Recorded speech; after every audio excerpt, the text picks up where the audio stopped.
غرباء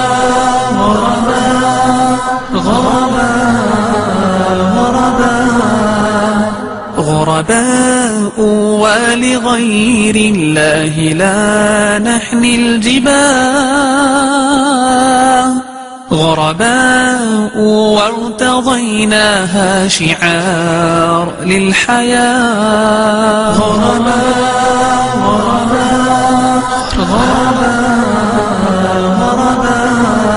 إن تسل عنا فإنا لا نبالي بالطغاة نحن جند الله دوما دربنا درب الأباء نحن جند الله دوما دربنا درب الأباء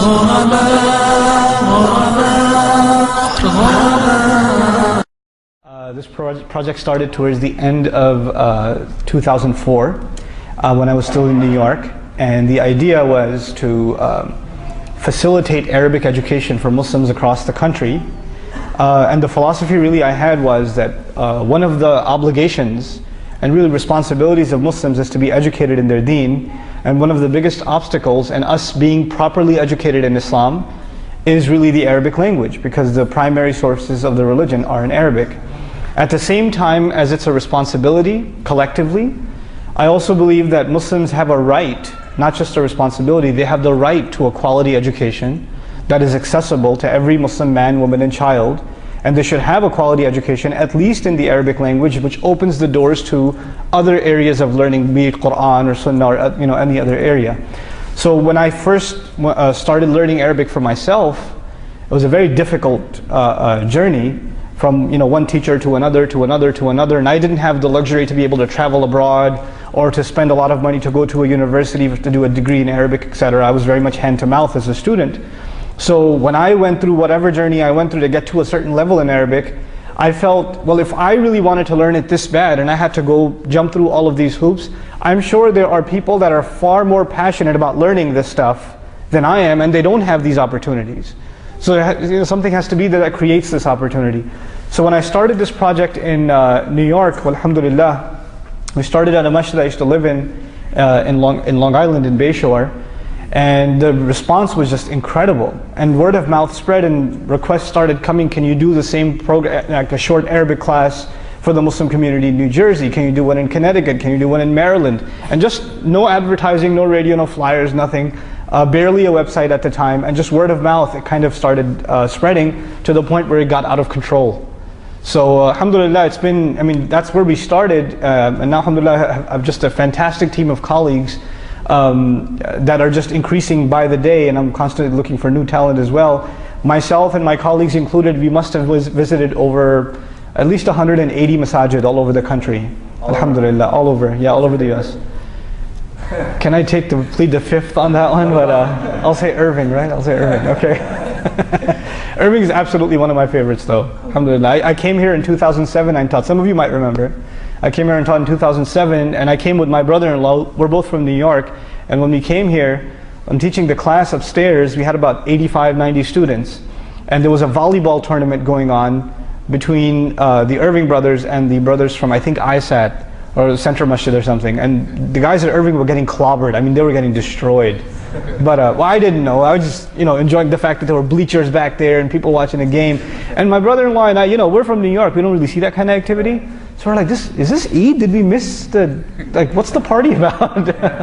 So we kind of decided to move it. But long story short, after all these years of traveling, the idea, the virus that got planted in my head was, we need to create like a serious program, not just something that introduces people to Arabic, but an actual proper alternative to traveling abroad to study Arabic over here in the US. And by Allah's grace and really miraculous help from Allah and completely unexpected, overwhelming support from all over the country, we were able to set up our mini campus right here across in what used to be the Nokia headquarters. So we've taken up the 5th floor, and we've started our program, alhamdulillah.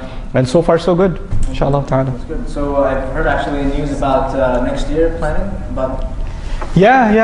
we started our registration for next year. And those of you that want to know more about it, inshallah, maybe towards the end of this program I can talk to you folks about it. But what I'm looking for is high school graduates and older that are brave enough to spare a year of their academic life. It's 10 months long, and the next batch starts in 2011 September. It starts in September 20th or so, inshallah.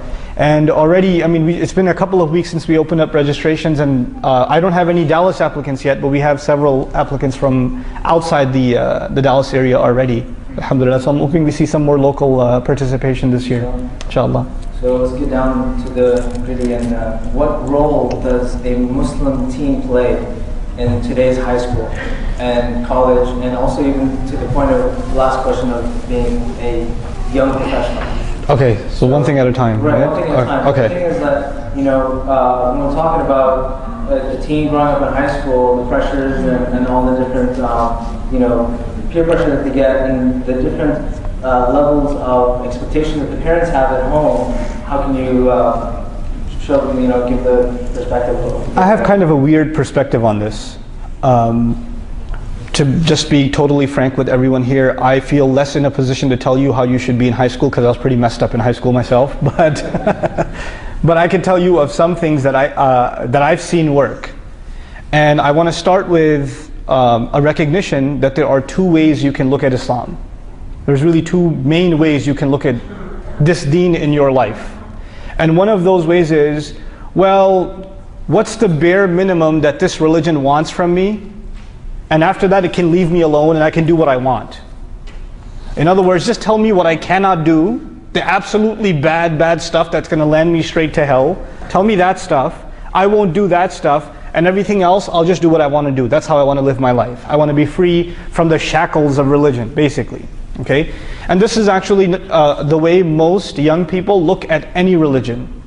Most young people look at a religion as a way, it just tells me not to do things. It stops me from living my life, right? Be it, strict or conservative Christianity or Judaism or even conservative, aspects of Islam or whatever. Whatever it may be, it's keeping me back from, living it up, so to speak, And high school is being pushed, and it's been pushed forever as the golden years of your life. That's when you really should be partying. How many high school movies do they make, right? About how you should be going and doing whatever you possibly can in high school, because after that real life sets in or whatever. On the other end, there's another way of looking at Islam. And the other way of looking at Islam is that we were given this gift of Islam, not chains. Islam is not chains that are shackling us. We were given this gift, and this gift gives us this really high purpose. I wasn't sent on this earth to party. I was sent on this earth to do an amazing task. And there's a huge population on the earth who Allah decided He will not give them the gift of Islam. They didn't deserve it like I did. Allah gifted me with Islam. And the best years of my life that I can serve Islam with are what years? My early years. The youth of my life is the best part of my life that I can serve Islam with. Now these two very different points of view. One point of view asks, what's the least I can do and get by? And the other point of view asks, what more can I do? I want to do more. I want to help other people see how awesome this deen is, etc. And what I've come to realize is, if I use sports terminology for a second, you know how we talk about defense and offense? If your team's on the defensive, what's already the case? When your team, whether you're playing football or basketball or whatever, if you're on the defense, what seems to be the case? You don't have possession. The other side does, right? And if you're on defense most of the time, that's a pretty good indication that you are winning or losing the game.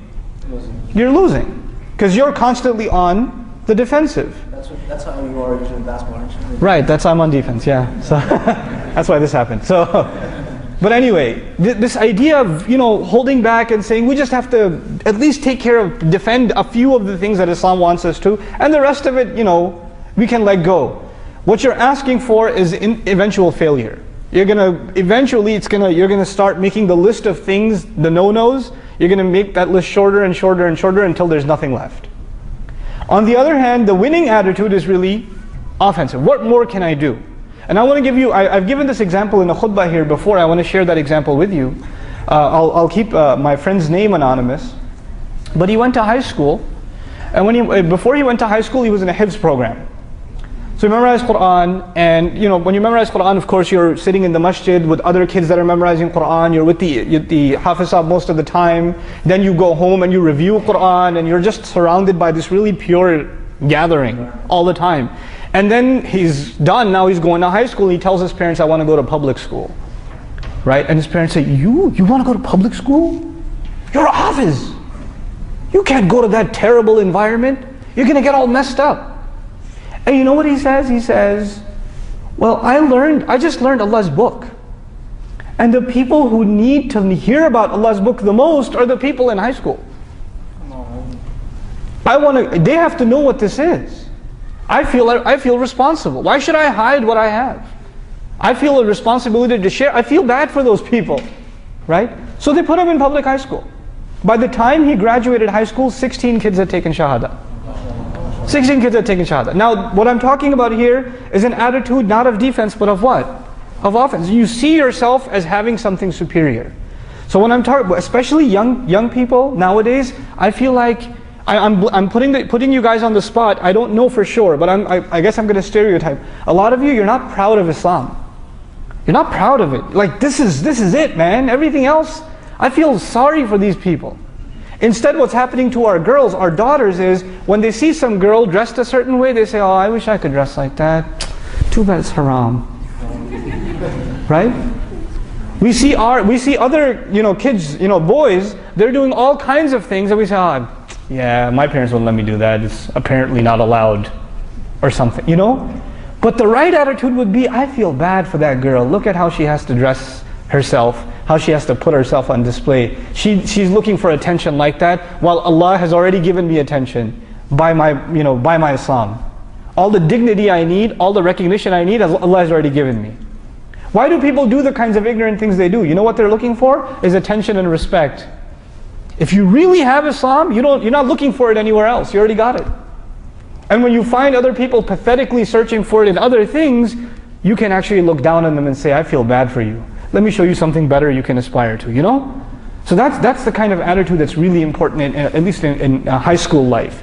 When you were talking about college, I'll take 2 minutes more. When you're talking about college, in my opinion at least in my experience, college is a time where it's a world of ideas, right? You get exposed to so much more, and you can go in so many different directions. And college is really the part of your life where it's the formulating part of your life where you decide what the rest of your life is going to look like. Really, it's college, because true independence is in college. That's where you really truly decide what direction in life you're going to take. Not just professionally, but what kind of person you're going to be, how you're going to carry yourself, what kind of priorities you're going to have in life. All of that kind of comes from what you're going to do in college. And a huge part of that is who you're around in college. If you're around a bunch of losers in college all the time, well, guess what? You're going to be one. If you're going to be around a bunch of go-getters in college, you're going to turn into one. That's what college is like. The thing to do in college, in my opinion, is to of course, take care of your academics, but on the other side, be heavily, heavily, heavily involved in something like an MSA. Use your spare time to do some productive stuff. Whether it be putting programs together, or you're doing food drives, whatever it is you're doing, whether it's study circles or something, but the MSA to me is like a lifeline in college. And if you're not part of it, you're really, really missing out on something that's going to hurt you way down the line. The role that the masjid is supposed to play in the life of a Muslim during college, the reality of it is that's what the MSA plays. And I know MSAs have problems and drama and all this stuff. There's Ubaid here, his t-shirt, right? He made an MSA t-shirt that says, "We know drama." Right, so, right, but that's true. Nonetheless, the Muslim Students Association, I think, at least for me, was a lifesaver. Wallahi, was a lifesaver. Had it not been for the MSA, Allahu A'lam, I would have never met anybody who would make me want to commit myself to praying regularly. I wouldn't have met somebody like that. So, yeah, through the MSA, and some of the great scholars we have going around nowadays are ex-MSA people. They came out of the MSA, So don't trivialize it. Don't think little of it. Really, make it a big part of your life in college, inshallah. And if your school doesn't have one, make one. You should be the one to make it. You should be the one to create it. And actually nowadays, so many high schools, I'm so proud of them, high schools are starting to make MSAs. I went to the MSA at Euless, the Trinity High School the other day. I was shocked. It was like 80 kids there. I was like, where did you people come from? You know? But subhanAllah, it's a thing of pride when Muslims come together and they're trying to do something like that. So that would be my advice for college. What was that last thing again? When you become zombies and you get into the workforce? Yeah, basically. Yeah, that's the last bit, right? The thing of it is, I'll just speak frankly, I think that Muslims in this country, for a long time, we haven't been creative. We have not been creative. Our idea of a good career is limited to 4 or 5 things, and if your children are not graduating in these 4 to 5 fields, then they have failed in life. Right? They're just, you know, what are you doing with your life? So if your son decides to, for example, get a bachelor's in history, you'll say, what are you doing? Is that why you brought you to America, to study history? No, no, no. Forget about history, worry about your future. Right? And do computer science and do like accounting, and you know, if you can't, you know, do, okay, no, first let's start with Jannatul Firdaus. Do med school, and then, you know, at least engineering, and if you can't do that, fine, a little bit lower, you know, kind of barzakhish, but you know, computer science. If you can't do CS, you can't be a programmer, at least do IT. Okay, fine, be an accountant, you know. Oh, education, way at the bottom, education. Right, so we have these, like, we figure out that these are the careers that are successful, and we push those on to our kids. Listen, this is not the British Empire leaving Pakistan and India behind, and the only careers left are the ones that the Brits left for us. This is not that anymore. This is a, really, I mean, I don't mean to be cliche, but it's a land of opportunity. Right, and there's so many creative fields that we could use Muslims in, and that you can, it's not just that it would be a great service to the community, but they can really be lucrative careers. So my first bit of advice would be to first, you know, identify for yourself, and college is the time to do that, and high school is the early time to do that. Identify for yourself what are the subjects and what are the areas of study or specialization that you find interesting, that you really like, genuinely like.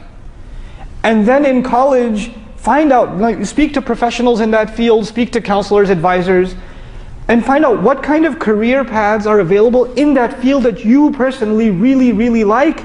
And not just like, but you're good at. These are 2 things that are important. Because you could really like something, but you're no good at it. Right? Don't do that. Because you won't get anywhere. And sometimes you're really good at something, but you don't like it at all. You're really great at it. You hate it though. And you go and do it anyway because you're good at it, and you know what happens? You're miserable your entire life because you hate going to work every day because you can't stand your job. Right? So it would be good, it would be an effort on your part to look for something, A, that you really like doing, and B, that you're good at, and then pursue a career in that field, inshallah ta'ala. And even if that doesn't happen, that's the ideal case, right? But even if that doesn't happen, have a career in which your life is not your career. Your life is not your career. I used to be in IT back in the day, way before, you know, we're talking about the age of Pentiums and, you know, 386, you guys don't know what that is. Okay, anyway, right, when Windows was the thing, right? So, but when I was in IT, you know what happened? Technology was constantly changing. So to keep up in your career, what did you have to do? You're at work when you're at work, and you're at work when you're home, so you can stay at work the next day to keep up with your career. So your work basically consumes you. And you have no energy, no time left to do anything else with your life. That is it, that's all you are. You ever seen people that work so hard, every time you talk to them, all they can talk about is work? That's all they can talk about. They can't think of talking about anything else. Why? Because that's all their life has become. Unfortunately, they're just a means to make some multi-million dollars company some more money. That's all they've become, a cog in a machine. You have to have a career in which you have time left for yourself, for your family, for your community, for other things. A lot of people I know that were amazing in their MSA years. Man, these people were awesome. The moment their career started, they disappeared. What happened to that guy? I don't know, he got a job. Last I heard of him, he got a job. That's what happened. They disappear. We don't see them at masajid, we don't see them in programs, we don't see them, you know, pursuing their study of deen. We don't see them. And in some cases it's understandable, you're busy with family and things, you know. But you know, it's something you have to be cognizant of. Don't lose who you were. Don't lose who you were. And if your children see you not having any activities outside of your career and doing the groceries, they don't see you actively participating in wanting to learn the deen for yourself, in wanting to gain a better understanding, doing something for Islam, whether it be in the realm of da'wah or humanitarian work or whatever it may be. If they don't see that, how are they going to get inspired? You know? So these would be a few tidbits about just high school, college, and career. Inshallah. That's good. But coming back to the professional, what do you think about money making? Because a lot of guys, because when I started making money, it was like, wow, my dad and my parents were giving $20 a week, and I was happy. So beyond that, it was just overwhelming. When the money started coming in. Right? Yeah, exactly. When the money started coming in. Yeah. How do you control that? And think about saving or spending and that aspect of controlling it. Because I mean, a lot of times parents don't give their children that added independence from the beginning, early ages, and they have no idea how to manage money. Actually, here it's at this part of the discussion, I'm very grateful that I was kind of my high school years were in New York City, where most families live hand to mouth, so we don't have disposable income like we do in the South. Like here, life is very cheap, so generally people are better off. And if you think you're not well off, go to New York. You'll see what I mean. Right? Where the entire family is working, and they're working 40 hours, even if they're in high school. Like I worked 40 hours throughout high school, and that was just my siblings worked too. It's just a norm, you know. But one of the benefits of that was it made us responsible with and appreciate hard-earned money. It makes you responsible in life. A lot of our youth, they haven't actually ever felt the need to take responsibility. They've never felt that need. They say, if I screw up, you got a job at the Apple store, or you got a job at the mall, or you got a job somewhere, you're helping out at high school or whatever, some extra money's coming in, but even that you won't take very seriously, because even if that goes away, well, you still got mom and dad. They'll take care of you. They'll take, they'll spot you or whatever. My dad early on, one of the biggest favors he did to me, he said, you're going to pay your own college tuition. Get it through your head. I said, okay. And and for the brothers, at least take it like a man and say, yeah, okay, I'll do it. And so from high school on, I was thinking like an adult. Like, this is how I'm going to budget my money, this is where I'm going to go to college because I can afford to go here, this is how I'm going to manage my time. And this aspect of life, we're not giving our children. And we have to. They have to, if your kids are teens, a healthy thing for them is to get a job. It's healthy. It's not about the money. It's really not. And you have to make them responsible in chores in the house and things like that. And this goes for brothers and for sisters. Get a job at the library. Get a job at volunteer at the local hospital. If you don't want to get a job, volunteer. Be part of the community center locally. Something. But you have to be involved in something like that. It builds responsibility. So when you do run into money, you respect it. That it doesn't just come out of trees. A lot of people have careers now, and even they don't take their career seriously because in the back of their head, if this goes, at least I can move back with mom and dad again. They're in the back of their head, they're still on vacation. The time for vacation, you have to become independent. You really have to become independent. And you have to think like that, and you have to think responsibly, right? As far as, the money coming in is concerned, Muslims should have, in my opinion, the idea of we should ward dunya away and we should be people of akhirah is true. At the same time, Muslims, we shouldn't have love of dunya, but I tell you, we should be the highest paid people in the country. Muslims should have the highest salaries. We should have the most successful businesses. And not because we want money, but we can pour that money into Islamic work.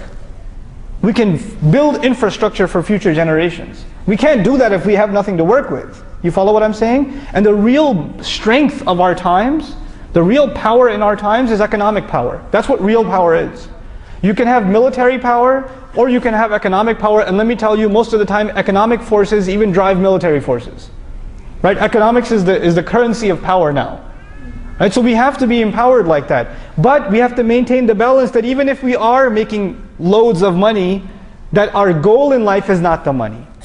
The purpose is not that we make the money. The income we're generating is for a higher purpose. It does something more with life, So, and for this reason, we have to kind of balance the idea of good, entrepreneurial careers and businesses with, inshallah ta'ala, this giving spirit.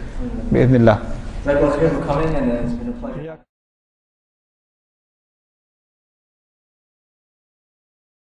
طلع البدر علينا من ثنيات الوداع وجب الشكر علينا ما دعا لله داع أيها المبعوث